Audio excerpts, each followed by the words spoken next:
সুপ্রভাত বন্ধুরা, আজ হলো 12 অক্টোবর রবিবার।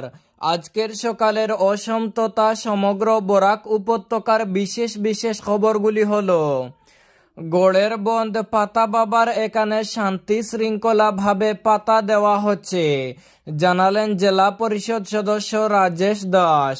দুর্গাপূজার আগ পর্যন্ত গড়ের বন্ধ পাতা বাবার এখানে পাতা দেওয়া হয়েছিল। দুর্গাপূজার পর থেকে আবার শুরু হয়েছে সেখানে পাতা দেওয়া।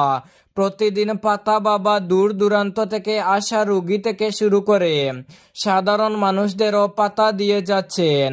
বিশেষ করে শিলচর, মিজোরাম ও ত্রিপুরা রাজ্য থেকে মানুষ আসছে। শনিবার ভৈরবনগর জেলা পরিষদ সদস্য রাজেশ দাসের কাছে খবর পাওয়া যায় যে পাতা বাবার এখানে পাতা দেওয়া হচ্ছে, কিন্তু ভিড় সামলানো কষ্ট হচ্ছে কমিটির কর্মকর্তাদের। সঙ্গে সঙ্গে তিনি এই ব্যস্ততার মধ্যেও পাতা বাবার এখানে চলে আসেন। কালীবাড়ি পুলিশ পাতা বাবার এখানে সকাল থেকেই উপস্থিত। ভৈরবনগর জেলা পরিষদ রাজেশ দাস এসে লাইনে দাঁড়িয়ে থাকার সাধারণ মানুষদের সাহায্য করতে লাগলেন, যাতে পাতা বাবার পাতা দেওয়ার সময় কোনো অসুবিধা না হয়। লাইন নিয়ন্ত্রণে রাখতে পুলিশ কড়া নজরদারিতে আছে। পরবর্তী খবরে যাওয়ার আগে অবশ্যই ভিডিওতে একটি লাইক করুন এবং চ্যানেলটি সাবস্ক্রাইব করে পাশের বেল আইকনটি বাজিয়ে রাখুন। আর ফেসবুক পেজটি ফলো করে ভিডিওটি অবশ্যই শেয়ার করুন, যাতে সঠিক তথ্যগুলো সবার কাছে পৌঁছাতে পারে। কার্তিক সেনা সিনহার পুরনো ভিডিও ভাইরাল, প্রতিবাদের ঝড়। পাতারকান্দি বিধানসভায় রাজনীতিতে ঝড় তুলেছে এক পুরনো ভিডিও। তাতে দেখা গিয়েছে প্রাক্তন বিধায়ক কার্তিক সেনা সিনহা সমাজের এক বিশেষ তপশিলি জাতিকে তুচ্ছ তাচ্ছিল্য করে ডুম চড়াল বলে সম্বোধন করছেন বলে অভিযোগ উঠেছে। ওই ভিডিওটি সম্প্রতি সোশ্যাল মিডিয়ায় ভাইরাল হতেই ক্ষোভে ফেটে পড়েছেন স্থানীয় মানুষ। প্রাক্তন বিধায়কের এমন মন্তব্যে প্রতিবাদের আগুন ছড়িয়ে পড়েছে বালিপিপলা জিপি থেকে শুরু করে গোটা পাতারকান্দি অঞ্চলে। শনিবার সন্ধ্যায় বালিপিপলা জিপির রাঙ্গামাটি এলাকায় স্থানীয় তপশিলি সম্প্রদায়ের উদ্যোগে এক প্রতিবাদী সভা অনুষ্ঠিত হয়।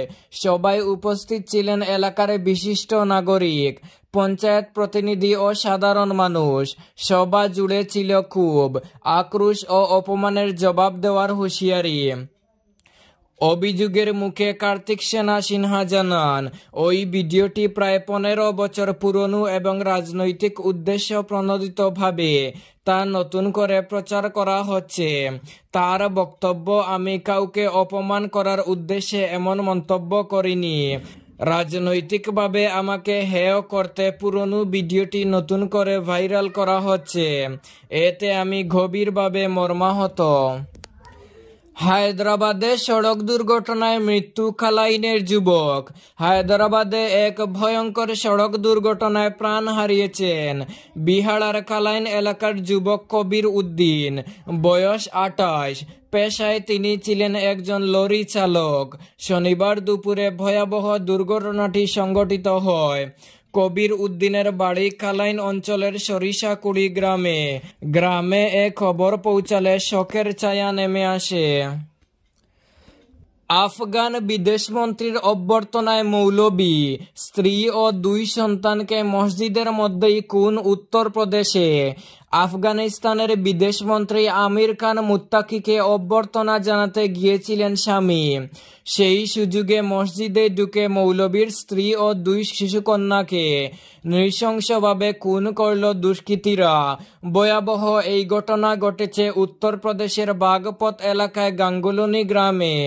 ঘটনা প্রকাশ্যে আসতেই শোরগোল পড়ে গিয়েছে। তদন্তে নেমেছে পুলিশ।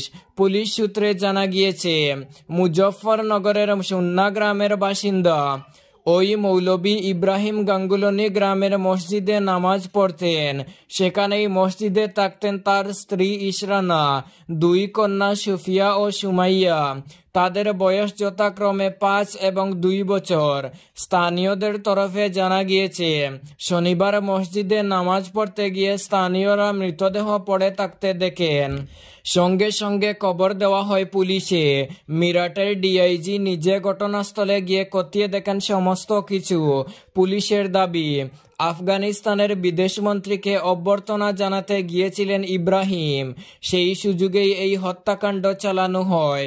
শুধু তাই নয়, প্রাথমিক তদন্তে পুলিশ জানতে পেরেছে হত্যাকাণ্ড চালাতে মসজিদের সমস্ত সিসিটিভি আগে থেকে বন্ধ করে দেওয়া হয়।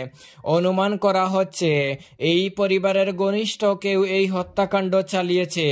অপরাধীর খোঁজ পেতে পুলিশ সব দিক খতিয়ে দেখছে। হাসপাতালের রহস্যজনক মৃত্যু মহিলার, আটক ছেলে।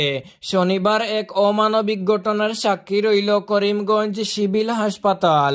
মাতৃপ্রেমে চিরন্তন বন্ধনকে কলঙ্কিত করল এক পাষণ্ড পুত্র। জ্বরের চিকিৎসার জন্য হাসপাতালে ভর্তি 60 বছরের মা রাজকুমারী সিনহা শেষমেশ প্রাণ হারালেন নিজের সন্তানের নিষ্ঠুর প্রহারে। এমন অভিযোগে পুলিশ আটক করেছে সঞ্জীব সিনহা নামে এক যুবককে। ঘটনায় শোক স্তব্ধ স্থানীয়রা। চাঞ্চল্য ছড়িয়েছে গোটা শ্রীভূমি জুড়ে। জানা গেছে রাজকুমারী সিনহা শুক্রবার রাতে জ্বরের কারণে ভর্তি হন করিমগঞ্জ সিভিল হাসপাতালে। চিকিৎসকের তত্ত্বাবধানে রাত কেটে যায় শান্তিতেই। তবে গতকাল সকালে তিনি নিজেই জানান শরীর অনেকটাই ভালো লাগছে, তাই বাড়ি ফিরতে চান। চিকিৎসকরাও ছাড়পত্রের প্রস্তুতি নিচ্ছিলেন, কিন্তু এরপরেই ঘটে চাঞ্চল্যকর ঘটনা। হঠাৎ হাসপাতালের কর্মীরা দেখতে পান রাজকুমারী সিনহা বিছানা থেকে মাটিতে পড়ে গিয়েছেন। কর্তব্যরত নার্স ও চিকিৎসকরা দ্রুত ছুটে এসে পরীক্ষা করে দেখেন মহিলা আর বেঁচে নেই। প্রাথমিকভাবে হৃদরোগে মৃত্যুর আশঙ্কা হলেও কিছুক্ষণের মধ্যেই উঠে আসে ভয়াবহ তথ্য। বরাক থেকে বিদেশি সিগারেট উদ্ধার লক্ষ্মীপুরে। বাজেয়াপ্ত লঞ্চ। সড়ক পথে কঠিন, তাই নদীপথ বেছে নিয়েছে অবৈধ সামগ্রী এবং মাদক পাচারকারীরা। বরাক নদী এখন মাদক পাচারের নতুন করিডোর। তারই প্রমাণ পাওয়া গেল শুক্রবার রাতে আসাম রাইফেলসের সহযোগিতায় বরাক উজানে মণিপুর সীমান্তের বরাক নদী থেকে মোটর লঞ্চ ভর্তি বিদেশি সিগারেট এবং ইয়াবা ট্যাবলেট উদ্ধার করতে সক্ষম হয়েছে লক্ষ্মীপুর পুলিশ। লক্ষ্মীপুর সিডিএসপি পৃথ্বীরাজ রাজকুয়ার নেতৃত্বে গোপন সূত্রের খবরের ভিত্তিতে অভিযান চালিয়ে বিশাল পরিমাণ বিদেশি সিগারেট সহ 9,000 ইয়াবা ট্যাবলেট বাজেয়াপ্ত করে লক্ষ্মীপুর পুলিশ। বাজেয়াপ্ত সিগারেট ও ইয়াবা ট্যাবলেট লক্ষ্মীপুরে নিয়ে আসা হয়েছে। মোটর লঞ্চ সমেত বিপুল পরিমাণ বিদেশি সিগারেট ও ইয়াবা ট্যাবলেট বাজেয়াপ্ত করলেও লঞ্চের চালক ও সামগ্রীর মালিক বা পরিবহনকারীকে ধরতে পারেনি পুলিশ। এই ছিল আজকের সকালের বিশেষ খবরগুলি। ভিডিওটি অবশ্যই লাইক এবং শেয়ার করে দেবেন এবং চ্যানেলটি সাবস্ক্রাইব করে পাশের বেল আইকনটি বাজিয়ে রাখবেন, যাতে সঠিক তথ্যগুলো সবার কাছে পৌঁছাতে পারে।